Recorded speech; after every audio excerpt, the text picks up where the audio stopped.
Hey Rising Stars, want to know how costumes and props can make your audition? Well, in this lesson we will cover exactly that and how they will bring your audition to life. So, stick around and of course, if you want to work with me one-on-one, just click the link in the description below and don't forget to subscribe.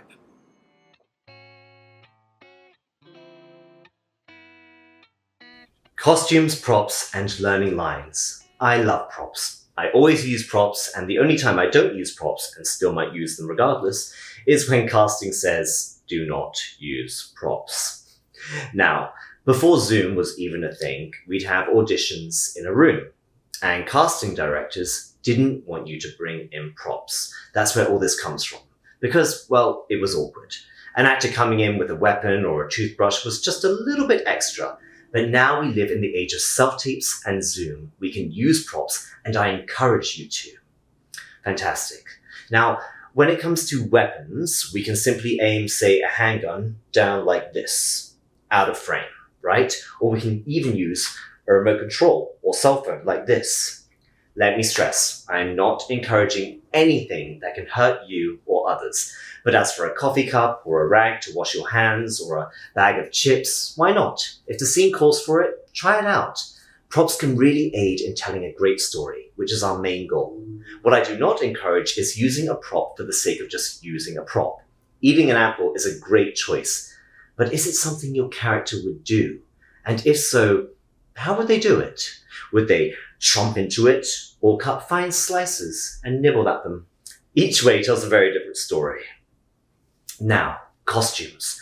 I personally love anything that leaves less to the imagination for whoever is watching the audition. But there is a fine line between a doctor's jacket and wearing a jacket, a stethoscope, gloves, and glasses. Although I have seen actors book the role doing just this, so really there are no rules. As you must be guessing by now, rules are very loose in this industry. That being said, casting usually specifies if they do not want costumes, but even so, take my word for it, a hint at a costume or style of the period is fine. We are actors, and we must take risks, and if it helps you get into character, do it. And for those who say casting, they never want costumes, I assure you, I've coached plenty of actors who wore costumes and got booked. Just don't let the costume overshadow what you're doing. Very good. Finally, learning lines. If you're great at learning lines, fantastic. But if you're not, stop worrying so much. It's about the acting, not the lines. Now, yes, there are some shows, for example, The Marvelous Mrs. Maisel, that want your words to be perfect. If that's the case, and you're struggling, then consider sticking them up by the camera. This might sound like you're cheating, but let me tell you now, I know many famous actors who simply stuck up their lines while they're auditioning on their self-tapes. I really want you to try and get your lines down so that they become a second nature, and that way you'll be fully immersed in the scene, right? But on occasion, stick them up, especially on a very tight deadline.